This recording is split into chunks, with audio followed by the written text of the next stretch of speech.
all your mother truckers go.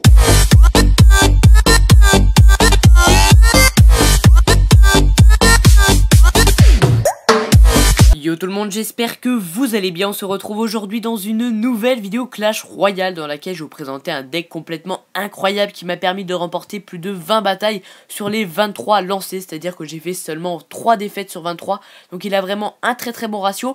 Il a également un autre avantage, c'est qu'il n'a aucune épique, c'est-à-dire que si vous avez de mauvaises cartes, vous n'avez pas beaucoup d'épiques, etc., et bien vous pourrez tout de même avoir la composition au complet, étant donné qu'il y a vraiment que des communes ou des rares. Donc voilà, je vous propose de passer directement sur un petit gameplay. Je vais vous expliquer par la suite un petit peu les meilleures stratégies à adopter avec ce deck. Ce qu'il faut tout d'abord savoir, c'est que c'est un deck vraiment très agressif. On a tout de même des troupes de défense, de tank comme le géant, la Valkyrie, mais sinon dans l'ensemble c'est vraiment quand même un truc très agressif. Les barbares c'est assez agressif, les minions, le sorcier, etc. Et vous allez voir que c'est un deck assez polyvalent, il peut défendre contre tout et en même temps attaquer rapidement, donc c'est pour ça que j'apprécie vraiment beaucoup ce deck.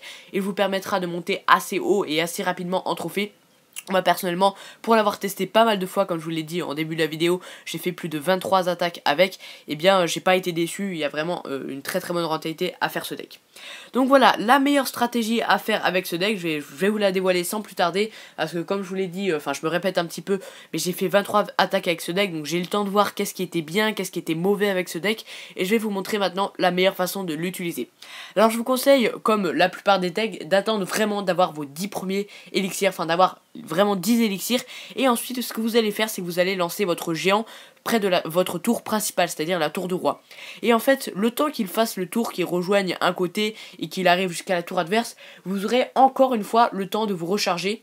Et du coup, étant donné qu'il coûte 5 élixirs et vous en restera 5, vous balancez par exemple derrière un petit sorcier pour faire le ménage des petites troupes. Et puis après, quand vous allez vous recharger, vous allez pouvoir balancer plein de troupes et réaliser facilement un 3 étoiles comme vous pouvez le voir actuellement. Donc voilà, on arrive sur la fin de cette petite vidéo. Je vous invite vraiment à reproduire ce deck qui est vraiment très efficace. Je vous invite à lâcher un pouce bleu pour me montrer que vous avez apprécié. Je vous invite également à vous abonner pour voir plus de decks et d'autres vidéos exclusivement sur Clash Royale. Sur ce, je vous dis à très bientôt pour de nouvelles vidéos. Allez, ciao!